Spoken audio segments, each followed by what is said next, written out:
I don't even know what else to say to people at this point. I'm like, you know what, you just sit on that for a while.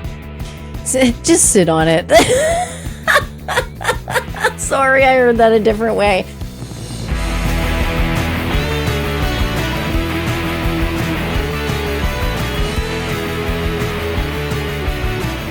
Welcome to Low Vision Moments, the podcast all about those sometimes frustrating, potentially embarrassing, but often pretty comical things that happen when you are just going about your day with partial sight, blindness, and in my case, albinism. I'm your host, I'm Jenny Bovard, and this is episode number 42. And if you know, you know, this is the meaning of life, number 42.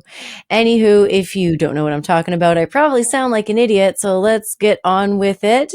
This time, I actually have a returning guest with me who appeared way back on episode number 8. It was titled, "What Did You Just Say to Me?" and included such gems of questions like, should you be out here alone? And what are your special powers?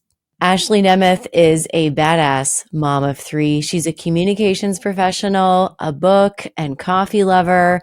And I want to welcome you back, Ashley, to Low Vision Moments. Thanks so much, Jenny. I'm so happy to be here. I love your podcast and I can relate a lot to many episodes. Oh, that's good. That's exactly what we're going for. What else should the fine listeners know about you? I mean, whenever I try to describe myself, I feel like I don't know what to say. I am someone who is totally blind. So I've been totally blind for many years now. I'm a guide dog user. I also recently drew the long straw and got some hearing loss going on. So that's been a challenge. So yeah. Well, it sounds like a few things have changed since we last got together and hashed it out about the ridiculous things that people ask us when we're out in the world.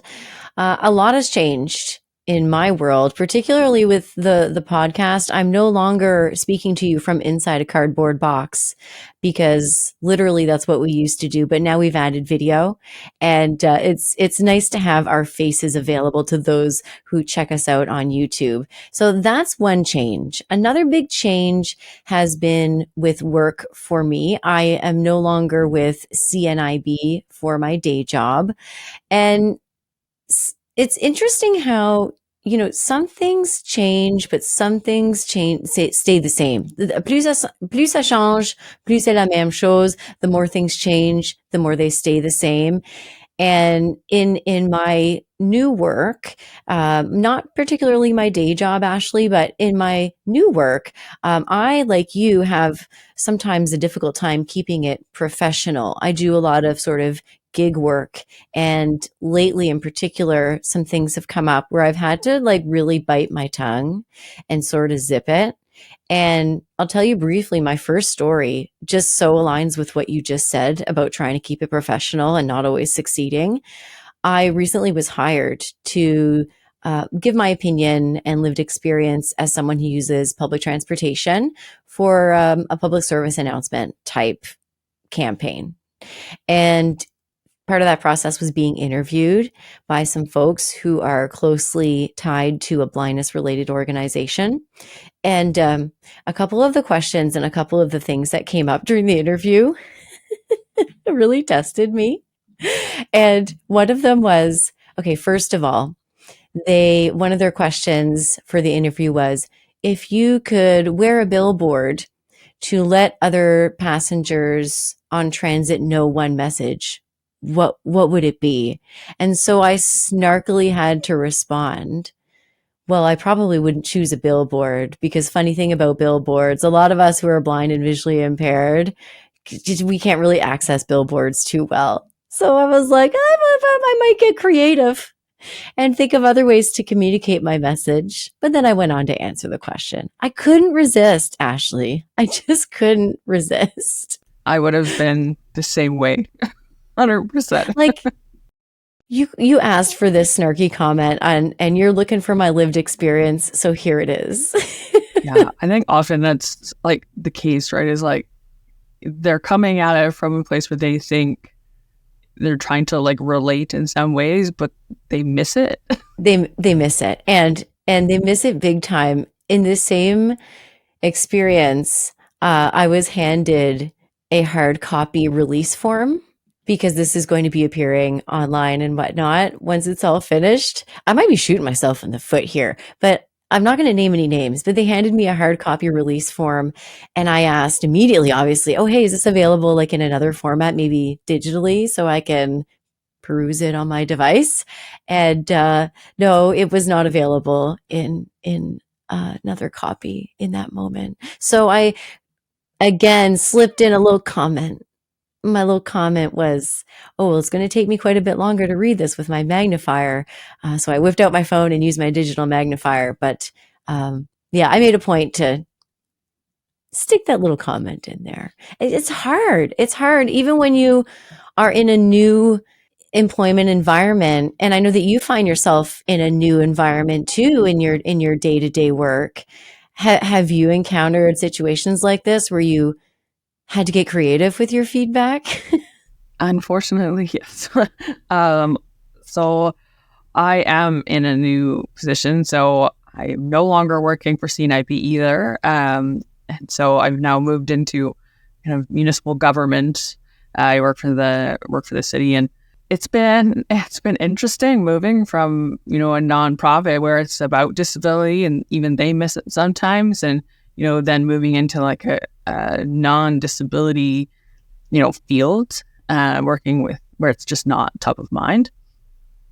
For me, it's really about like the comments that people like think that they're being so nice and like giving you a compliment, and it is not a compliment. So like early on in my new career, someone had said to me, oh, you are just doing such a good job. Like you have far exceeded any expectations that we had before you came here. And it was like everything in me to not like fly off the handle. But I was kind of like, yeah, so that's not a compliment. So this conversation is over. Because Is that exactly what you said? Yeah. Yeah, girl. Thank you. Yeah, like it's not a comment or a compliment. Like the last time you were here, I'm already flippin' flabbergasted at the stuff that we deal with. It makes me think of a couple of things. So I recently was rewatching Comedians in Cars Getting Coffee with Jerry Seinfeld, and he had a guest on, and he was making a joke, and it was a joke, but it was also really poignant and relatable. He said, if there's the pilot on a plane is a female, you know that you can trust her because she must be really damn good she had to be really damn good, and she had to really prove herself to get that job. You don't have anything to worry about. She must be competent and confident. And I was like, holy shit, does that not align with disability and the additional work that we always talk about? That, yeah, we accomplish things and we excel at things, but let's acknowledge that it's extra work. It's extra time. It's extra. But by the same token, like other people's expectations of you, they don't match our actual capabilities. And what are the expectations? And I feel for you because that is not a compliment. No, That is saying, what is that saying? I mean, for me, I think they think they're saying, oh, well, like I wasn't sure what to expect. So, I think you're doing amazing. Such an inspiration. But like what I hear is that I didn't think that you could make it to work on your own or start a computer. So, you're doing great. It's such a slap in the face. And I think, like you had said, that people don't recognize like the extra work that comes in. And I think that is something that's really been prevalent in my, life lately. And so like we would never expect like an able-bodied person to have to like provide a business case for having a laptop at work. But it's like expected that we need to provide like a business case as to why one would need Braille and access to Braille in a couple different forms, you know? And so, you know, like the business case is, well, I can't see and my hearing kind of sucks, so I need X. What it should be a non-issue. It just is so frustrating that this is where we still are. And no wonder, unfortunately, employment rates for people with disabilities, particularly people like you and I who are blind and visually impaired, like no wonder the employment rates are so low when the expectations of us are so low and we have to work so hard just to prove. Ugh, it makes me sick just saying it. It makes me sick just saying it. But the employers, I don't know how we fix the awareness thing, because it's like they live under a damn rock. It's like, you know, I again don't want to shoot myself in the foot by telling a story that might be obvious as to where it comes from, but you know, when you want your staff to complete training and participate in professional development, it might be a good question and real easy to do.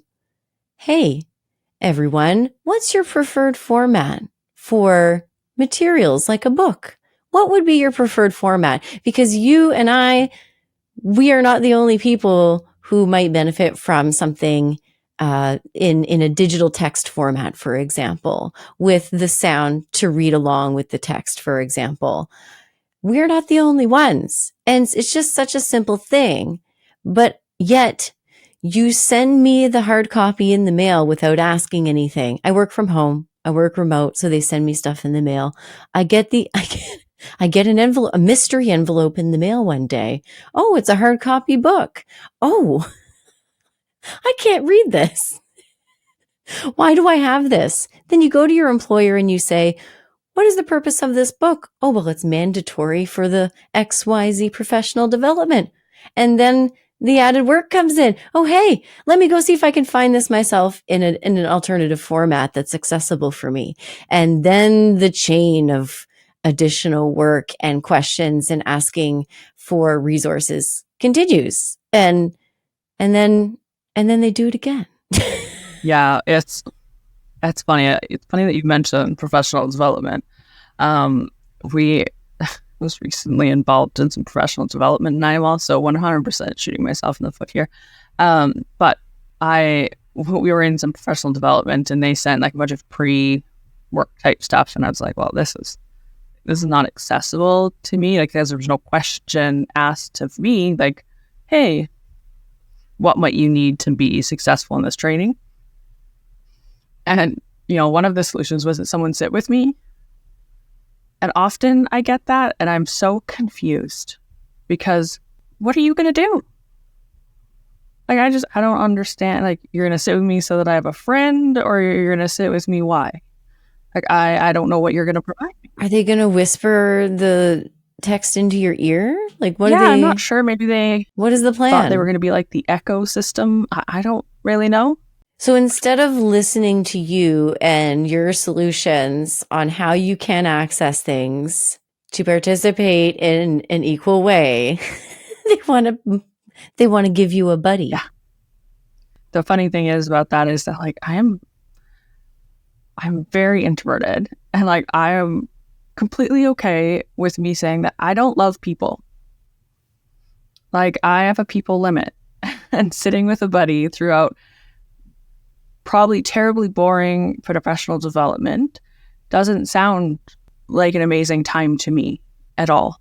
And you know what's funny? I love that you mentioned that, because for some people that would be a fine solution. I could think of a handful of people who are in the blind community who are like, yeah, cool, come and hang out, chance to socialize. And there are different perspectives, obviously, on all of that. But if I can do something on my own and there's a solution to me doing it on my own, I'm going to do it on my own. We all have limits when it comes to peopling. And that's just so much more added pressure to be friendly, to engage in conversation, and to hear and deal with comments like, wow, you're doing so well. We had no idea what to expect. Again, it's extra when we know what we need and you know what you need to be successful. Yeah. And I think, for myself, especially with the hearing loss, communication isn't easy anymore. It takes way too much effort, like, I'll be honest. And often, like, I'm exhausted after, a couple of hours, 2-3 hours at work, just from the mental load of trying to figure out if I'm hearing what people are saying, because I'm really only getting about 30% and do a lot of guessing. And so sometimes I guess wrong. And then, but it just is that extra work that has to happen. And so sitting next to somebody in a loud room with a lot going on, and having you then try to talk to me, with all this other background noise, like, I'm not going to get most of what you're saying. And at this point in time, sometimes I just don't have the energy to tell them that, like, to say what, or, oh, pardon me, or could you repeat that? Like, I just kind of nod and smile and say, yeah, when, like, there's breaks that seem appropriate. So, like, there's been times where I'm just like, I can't, and I turn my hearing aids off. And I think that more that's part of the awareness that the world needs to sort of get on board with too, as I think that we need to be fluid with our expectations of other people. So someone like for me, I often like when people fill in the gaps for me. Like, oh, there's an acrobat over 50 feet away doing some flips. Like, okay, usually I want to hear about that. Sure, tell me. But some days, like you said, just going about your day has been so much extra, the extra that we talk about. You're dealing with your day and you're like, okay, no, too much information. Just let me survive here in this moment. But sometimes, like, I do appreciate people filling in the gaps. And I mentioned doing different types of gigs and things in the last couple of years. And really recently, I had a really funny instance where I got to work with a professional actor who, interestingly enough, had been an actor on stage in a play that I had gone to months earlier.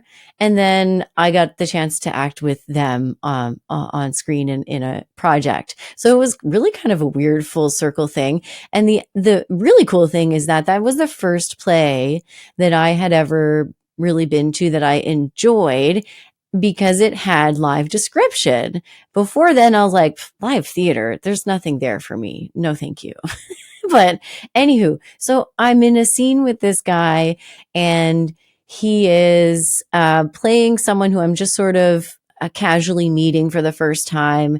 But we're kind of supposed to be a little bit flirty. Like, we're kind of like, ooh, this person's kind of interesting.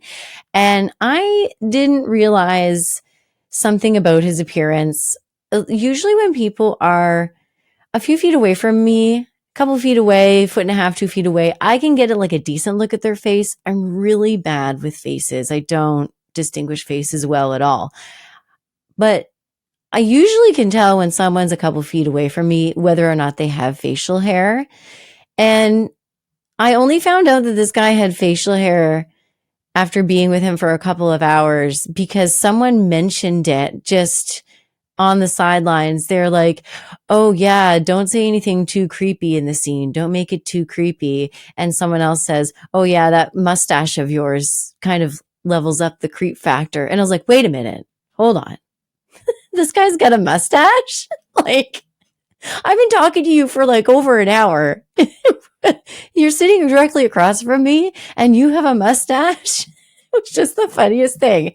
So sometimes I appreciate the details, but we've got to be fluid with it, right? We've got to be fluid with it. So, that it's just, there's no cookie cutter, black and white anything. And we need to ask questions and be receptive of what other people need in the moment. And just because I didn't need guiding arm last week when you saw me doesn't mean doesn't mean I'm faking it this week when I do ask for a hand getting through this crowd, please and thank you. Yeah, it's funny that you say like it's not like I'm faking it, and I get that all the time. Like the stereotypical, you don't look blind, blah blah blah. You looked right at me, and like, well, 10 points for me, I guess. And like I've often that's where the sound is coming from. Yes, I'm just like often I'm just like, yeah, okay. I'm not sure why anybody would fake it. I mean, there just is not a lot of perks that I see with this. Like, it really is not convenient. So like I just don't get it. But your story with the mustache reminds me of a conversation I had with a friend of mine at work. And I had known her before she started at work, like at the same place. And I had a couple of conversations with her. We're in my office one day, chatting and laughing. And she was like, said something about, well, there's only one, black person, or some comment about her race. And I was so shocked. I like stopped her and I was like, hang on, back up. You're black? And she was like, yeah, didn't you know? And I was like, it didn't come up until now. So no, I didn't know. And so we had like a really good laugh because I had no idea. And like we had been chatting for like a year. So now it's kind of this running joke that I didn't know. I don't even know how to react to that. I think that's kind of funny, but also there's a lot in that little story. Like why would you know? But now that you know, I don't know, you kind of know this person on a different level. Yeah, well, it's like it gives you that understanding maybe of like, when you're having conversations and, where they're coming from and, their perspective on things, right? Because, their experience, context is going to be a lot different. Yeah. I love that. That's so like such a naturally occurring, I don't know, I just love that. That's such a genuine, such a human story. Speaking of human, I think it's only human. We talked about sometimes things stay the same, sometimes things change. And one thing that has never really changed for me is that I often wonder what goes through people's minds. Like, what is going through your head when you decide to start following me and interrogating me about my hair color in the grocery store and offer up information about how you used to call your uncles whatever who also is albino. You used to call them whitey, but it was in a nice way. I don't care. Stop following me. I wonder what's going through people's minds. And something that went through my mind recently, I recently started, if the weather is just right and if the UV is low enough, Ashley, I love to run with like shorts and a tank top. And that's a big deal for me. I'm usually very sun safe and like kind of conscious of how blindingly pale I am. And it's like I'm super pale and I stand out like crazy if I go out with shorts and a tank top. And for some people, that's not a big deal. But for me, it's always just sort of been a thing. But there's nothing like the breeze on my skin when I'm running. And it's so nice. And the last evening I was out running, I run through the cemetery in my area because like no cars, no people, there's not a lot going on. Right. I often wonder, like, if someone sees me running through here, some of the funny things that might go through their minds, like, especially if I'm in shorts and showing a lot of skin, I've still got the sunglasses and hat on. And I'm wondering, like, are they thinking, like, is that ghost wearing sunglasses? Oh, that's so funny. I love it. So you gotta make fun of yourself every once in a while. Yeah. I think like I love to like throw in blind jokes, and then I forget that not everybody, if you are so terrified to laugh, that sometimes I'm like, yeah, you can laugh, it's funny. Like those kinds of things. But recently I had someone say like, just an outrageous thing to me when I was waiting for the bus. And I had a really long day, and sometimes the filters break. And my response was, I'd like you to say that out loud to yourself and just think about it for a few minutes. And they were like just shocked. But like, I don't even know what else to say to people at this point. I'm like, you know what, you just sit on that for a while. Just sit on it. Sorry, I heard that a different way. But you, again, make a good point. I think in speaking up for ourselves and holding people accountable for the shit that they say, I've actually read in a couple of different resources lately. I've read some really good books lately about self-advocacy, and that is a really good sort of tactic, is to either ask them to repeat what they've just said so they can hear it, or you repeat what they've just said back to them so they can hear what it sounds like and they can process it. But it doesn't always work. It's kind of luck of the draw sometimes as to whether these things are going to click with people. So if you run into that person at the bus stop again, I hope that they've processed it in a different way. Yeah, I'm hopeful too, but I'll be honest, like I kind of try to give off the like, don't talk to me vibe when I'm, out using public transit. The I'm busy vibe. It's fine. There's nothing wrong with the I'm busy vibe. Yeah. That makes me think of recently we were in Ontario in the city of Brantford for a goalball tournament. And, context is important when you bump into people out and about as to whether or not you know them and should act busy or engage with them. So I'm coming with a group of other athletes. There's a few of us coming out of the grocery store, which is immediately across the street from the hotel where all the goalball athletes are staying. There's blind people have taken over this hotel. And so there's a grocery store across the street. A bunch of us are coming and going to fill up on nutrition. So a few of us come out of the grocery store, and there's this person at the back of their vehicle. It looks like they're loading stuff into their vehicle. There's 3 of us. A couple of us have canes. And this person acts super friendly and in a tone of like, I should know who they are. Like, oh, hi, they say.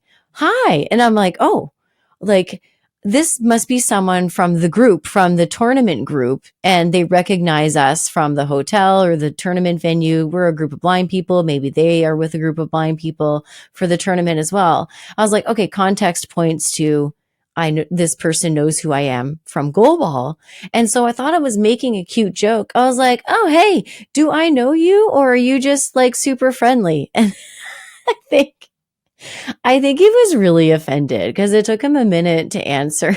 He was like, no, I'm just friendly. And I was like, oh crap. I just came off like a total jerk just now. So context doesn't always serve us that well. Yeah, no, it's like we've all been there. I'm terrible now because I often don't hear people. I think because I'm holding a cane or a guide dog, they're often like, oh, she has superhuman hearing. And then I'm like, well, little do you know. And like, I really just don't hear them. And so often people are like, you just come off really rude. And I'm like, I don't know if I didn't hear you. Like, and unless you say my name or come up to me or tap me or get my attention in some way, I don't know you. I don't want to sound insensitive, but early in our conversation, you said there aren't that many perks to faking it. Well, I think you might have just pointed one out, right? Yeah, I mean, that's one. Yeah, that's definitely 100%. That's one. Oh, before we wrap it up, I gotta say, super happy to catch up with you and the wily stuff that's been going on that you have to deal with. Please keep posting. Please keep talking, because when we have these conversations, when we call people on their crap and their ignorance, that's all representation. And hopefully we don't come off like a jerk most of the time, but sometimes you ask for it. Not you, Ashley, the people that we have to deal with. Before we go, yeah. Sometimes I ask. Before we go, any other things you want to chat about? Any other topics you want to get off your chest? I don't think so, but I feel like we always have such a great conversation and like we could talk for hours. So I feel like there's always something, something more, something funny that we can chat about for sure. I do think it's interesting what you were saying, like about advocating and representation and standing up for ourselves. And I think sometimes people are shocked when they meet people like myself or like you who will stand up for ourselves and like call people out. And like as disabled people, I think they're like, whoa, like you can't talk to me like that. Like it's so unexpected. Like we should be meek and mild and not, I guess, standing up for ourselves or speaking out. Expect it. They need to revamp their expectations in both what we're going to say when they encounter us in the grocery store and insist on interrogating us or whatever, and also how much ass we're going to kick in the workplace, because we're both in my mind very successful individuals in our own right and in our own way, and that should be the expectation. I think what's happened is society has this perception of people with disabilities, and we really need to change that. And there's just so much work to be done. It feels daunting, but the times when we have the energy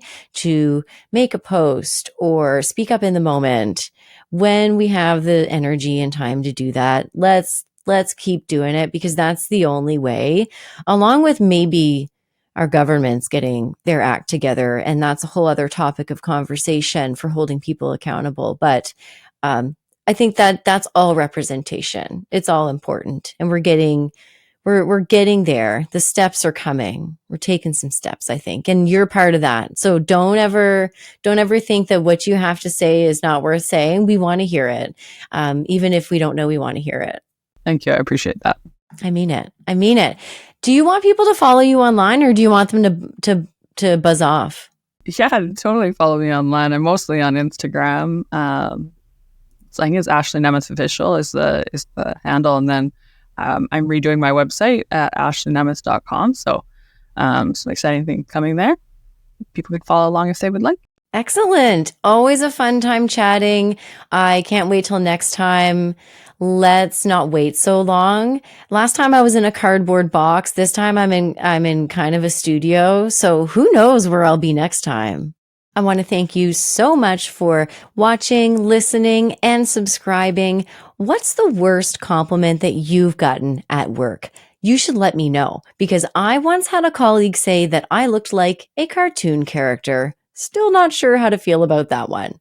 You can get in touch by adding a comment on YouTube or send an email to podcasts@ami.ca, or you can give us a call at 1-866-509-4545. Once more, the phone number is 1-866-509-4545. Just make sure to mention Low Vision Moments in that message, please, and thank you. You can come and follow me. I'm on Instagram and TikTok under Uberblonde4, UBERBLONDE, and the number 4. The following people know how to give a good compliment, let me tell you. And they also make this podcast possible. Marco Flalo is technical producer. Ryan Delahanty is podcast coordinator. And manager at AMI Audio is Andy Frank. Our theme song is by Out of Controller. Until next time, did you put this podcast on all on your own? Wow, you're doing so great.